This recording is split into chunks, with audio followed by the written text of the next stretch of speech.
Taiwan's Air Force prepares for the worst with nighttime drills. Aaron's flames will never die! Aaron's flames will never die! People in Taipei march in solidarity with Palestinians in Gaza. Taiwan's main opposition party is changing things up to attract younger voters. Plus, China's so-called leftover women who live their lives as they please.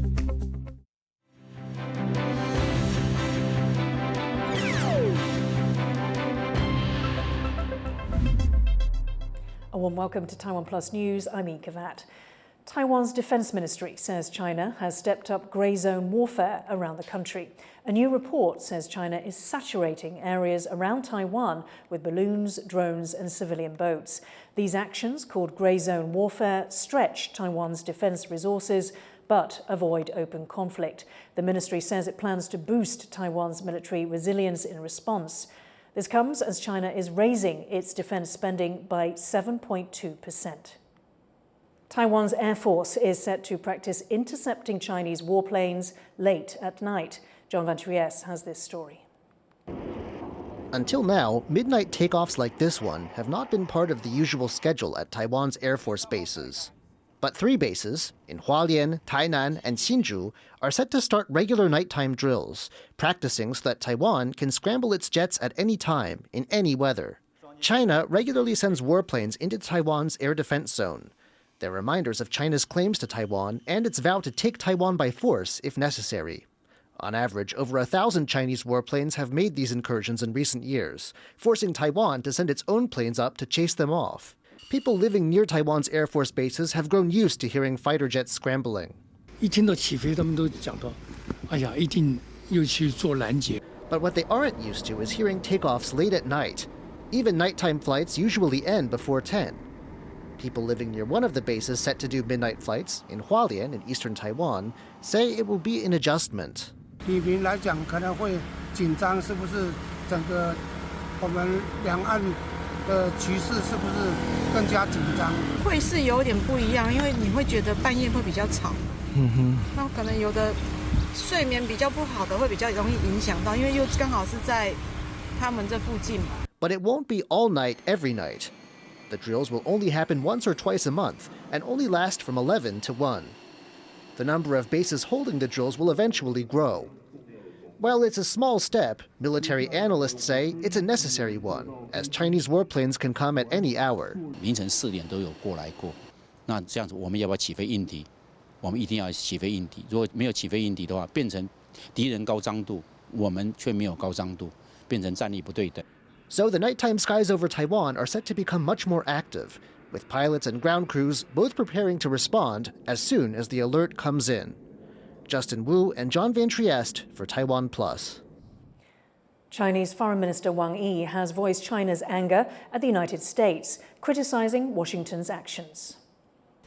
美方的对华错误认知仍在延续，美方所做的承诺并没有真正兑现。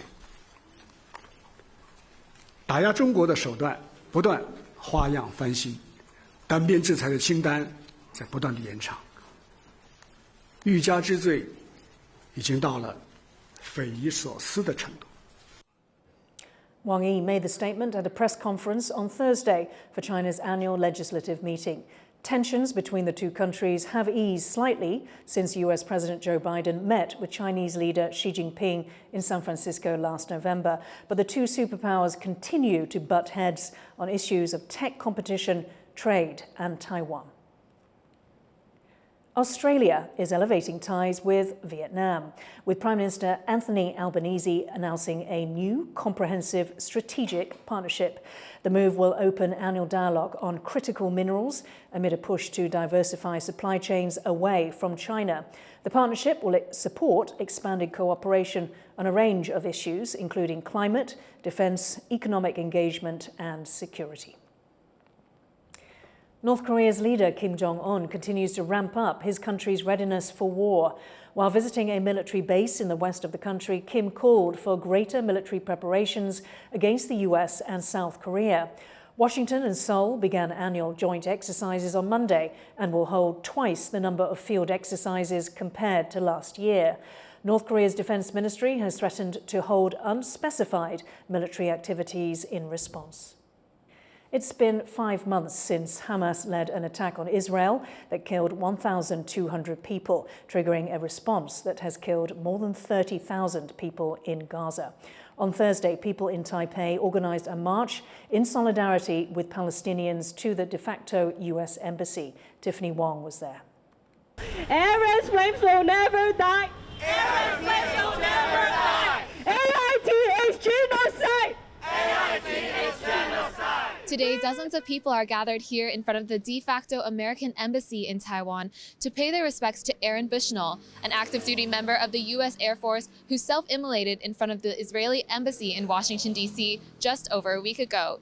He committed the act of protest against U.S. support of Israel in its war against Hamas, which has left over 30,000 Palestinians in the Gaza Strip dead. The U.S. is one of Israel's biggest allies and has sent billions of U.S. dollars in aid since the war began.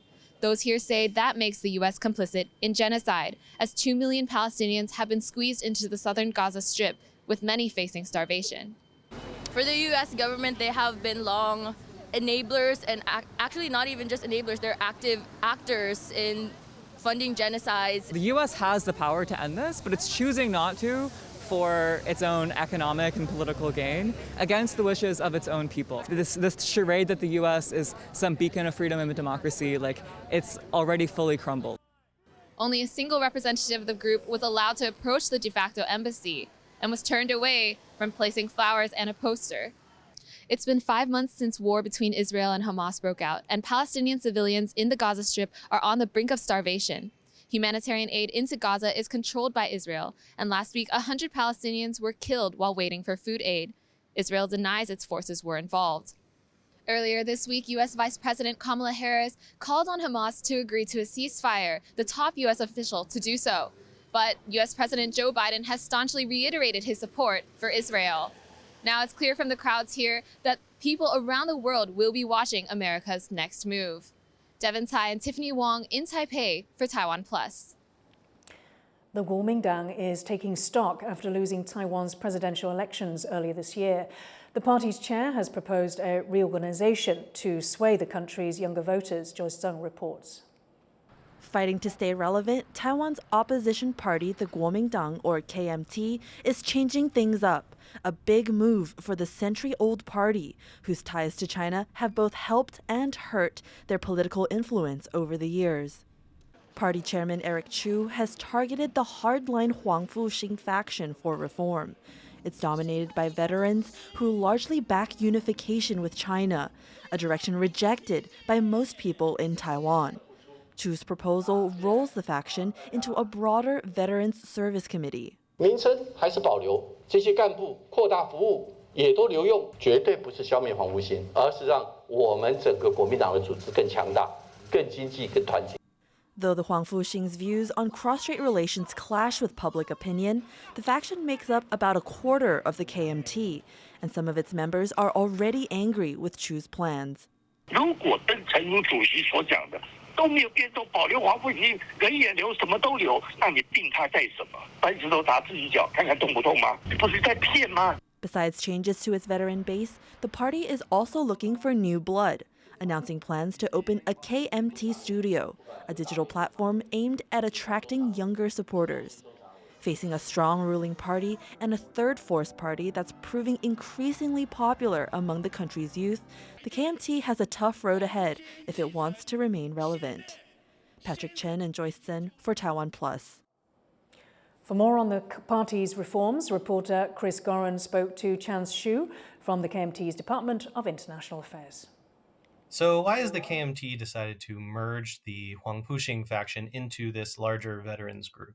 Because Huang Fuxing's party, they have like a very strong support base in the KMT, and also we want to make our both central and local organizations more efficient and more power. So merge them to a bigger picture is one of our goal. What about the pushback you've been getting from the Huang Fuxing members?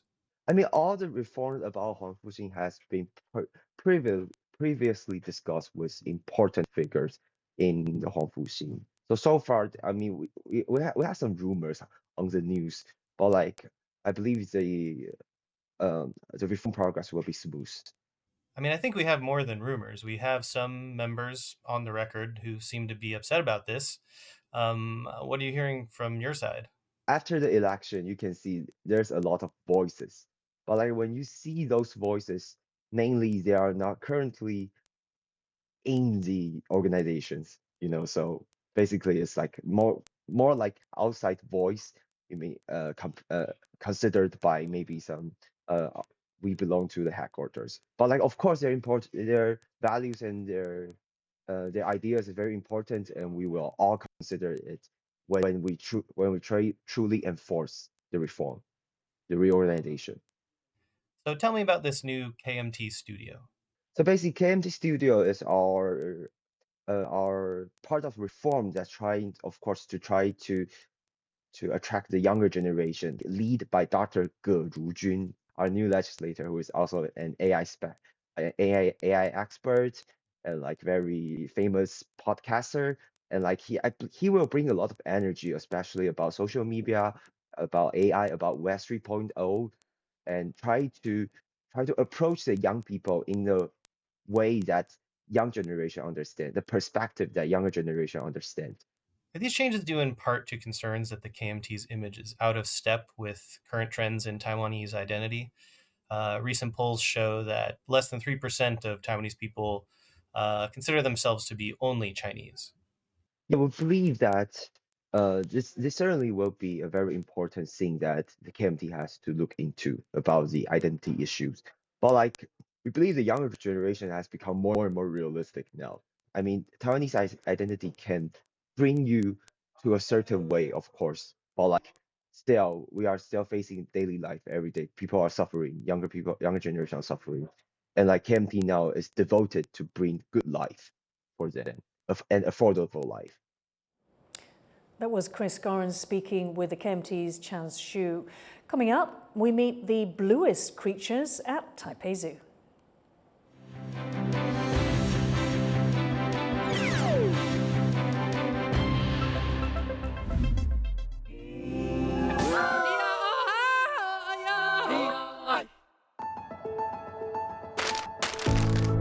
In the face of adversity, the power of truth.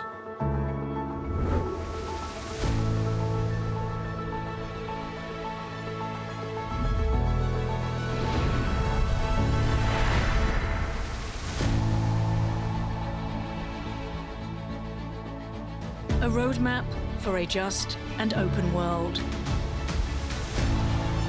Charted by the freest country in Asia. 5, 4, 3, 2. A warm welcome to TaiwanPlus News. I'm Ian Kavat. Taiwanese semiconductor giant TSMC. Public buses to be electric by 2030. A mission that begins with listening.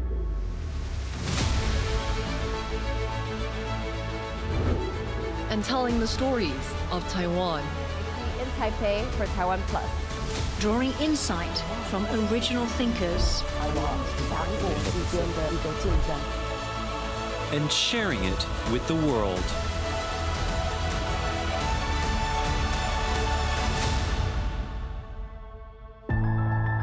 TaiwanPlus News, a voice of freedom in Asia.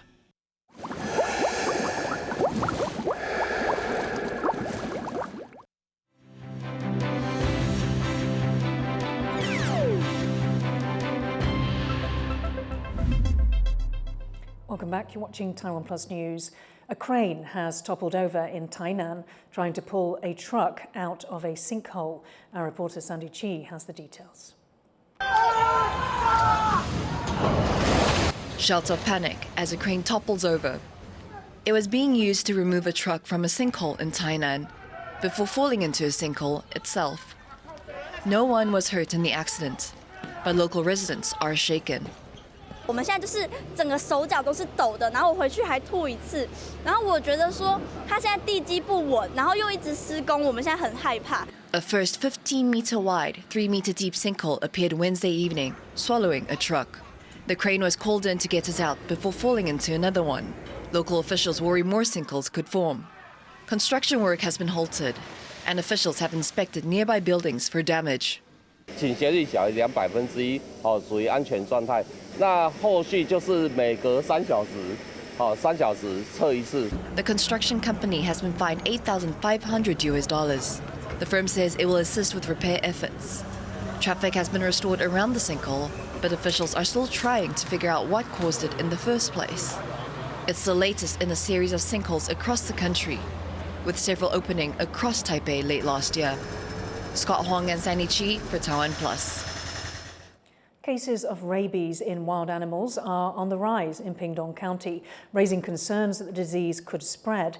There's been an increase in sightings of aggressive Formosan ferret badgers near people's homes. Testing of several captured animals show they were carrying the disease. Vets are now warning of the risks posed to Taiwan's large population of stray dogs.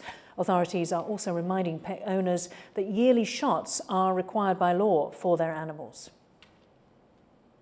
Taiwan's Labour Minister says a new program to bring in migrant workers from India will start with a small-scale trial. Minister Xu Mingcun says they'll begin with the agriculture and manufacturing sectors. Her announcement comes as Taiwan lawmakers criticise the deal, saying details are unclear. They've also raised concerns about the impact more migrant workers could have on the local hiring situation and public safety. Xu says companies will only be allowed to hire migrant workers if they can't find locals to fill their positions, and any incoming workers will need to have clean criminal records. The deal with India still requires cabinet and legislative approval. A travel ban on Taiwanese tour groups visiting China is set to come back into effect in June, cutting off a major source of income for tour operators on both sides of the strait. Reese Ayres looks at how comments from Taiwan's Transportation Ministry may only add insult to injury. A tit-for-tat over tourism. The Taiwan Tourism Bureau's COVID-era ban on tour groups visiting China is set to come back into effect in June, having just been lifted on March 1st. Officials cite national security risks as the reason for reinstating the ban and say that Beijing still refuses to allow tour groups to Taiwan. It's a spat that's leaving many tour providers without a major source of income. 台商也可以过去，自由行也可以过去，宗教交流可，这是我旅行社不能设团。我旅行社是踩到你观光署什么东西？你观光署是旅行社的大家长，你要带头，而不是说啊你们不行。 In the 3-month window in which groups from Taiwan can visit China, around 100,000 people are scheduled to travel, demonstrating the massive business potential for tour operators.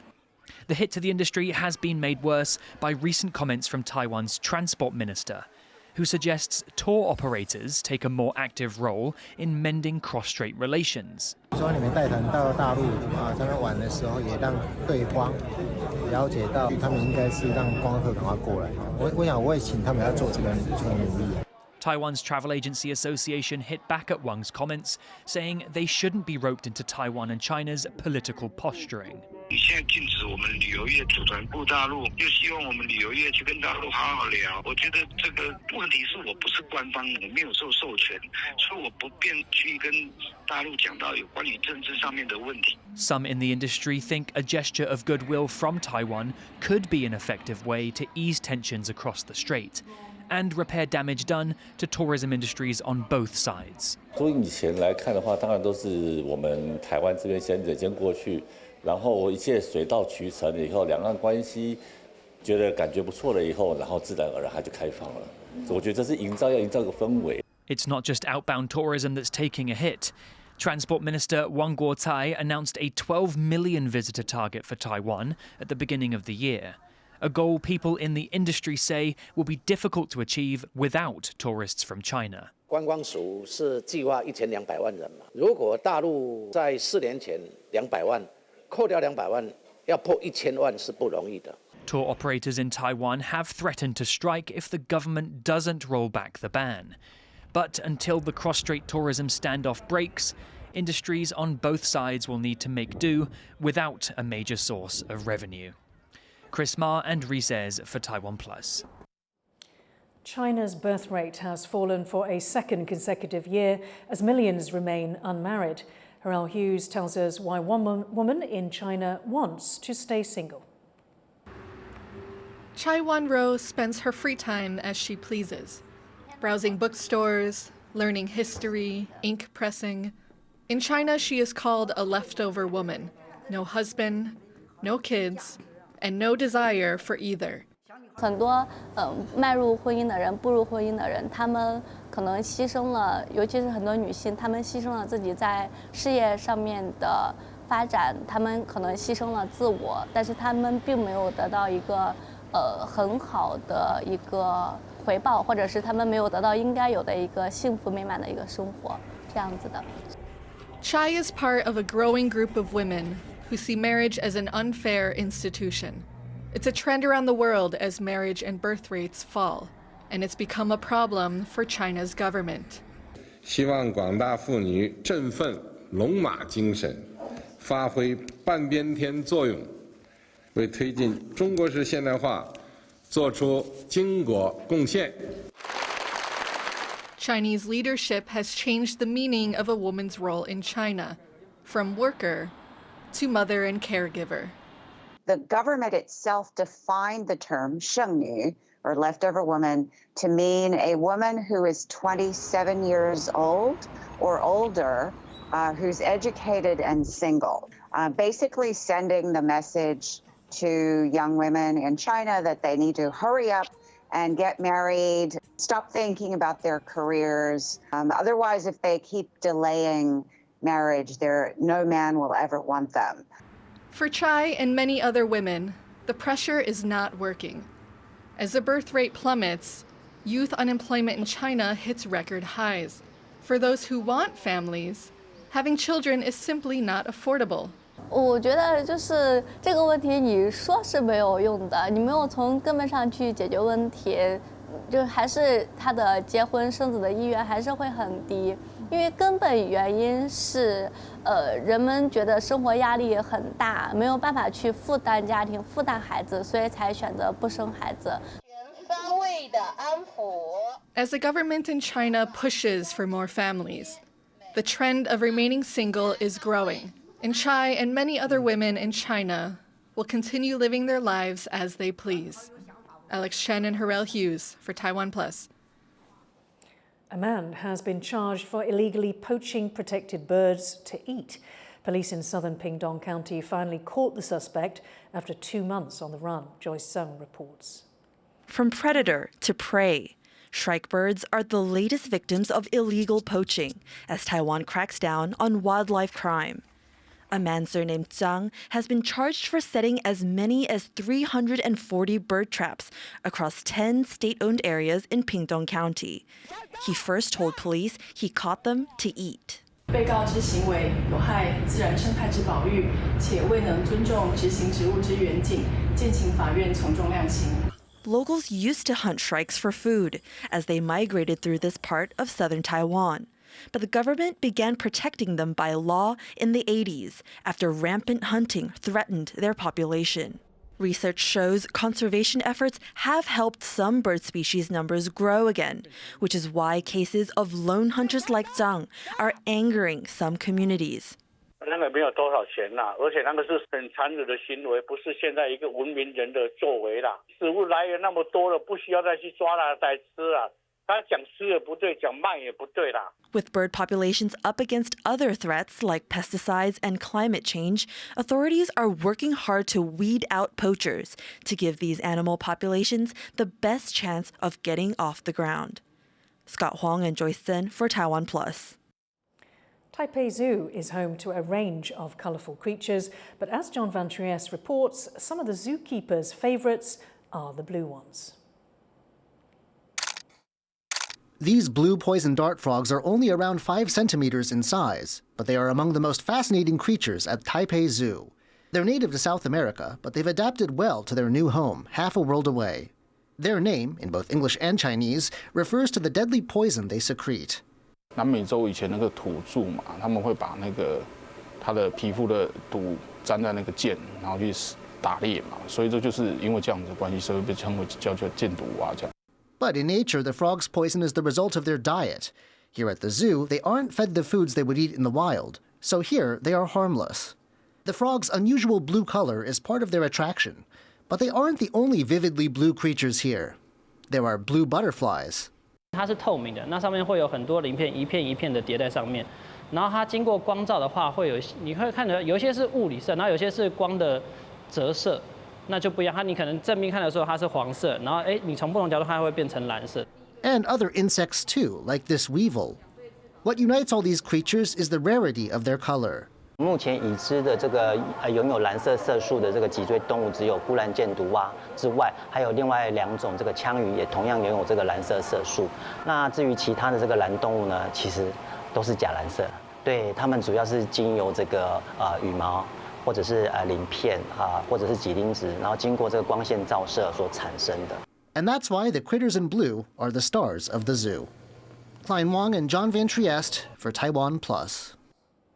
Thank you for watching TaiwanPlus News. You can visit the TaiwanPlus website or follow our social media for more stories from Taiwan and around the world. Finally today, check out these images of Spanish actress Alba Flores visiting the Galapagos Islands, raising awareness about ocean protection. I'm Ikavat. Take care. See you next time.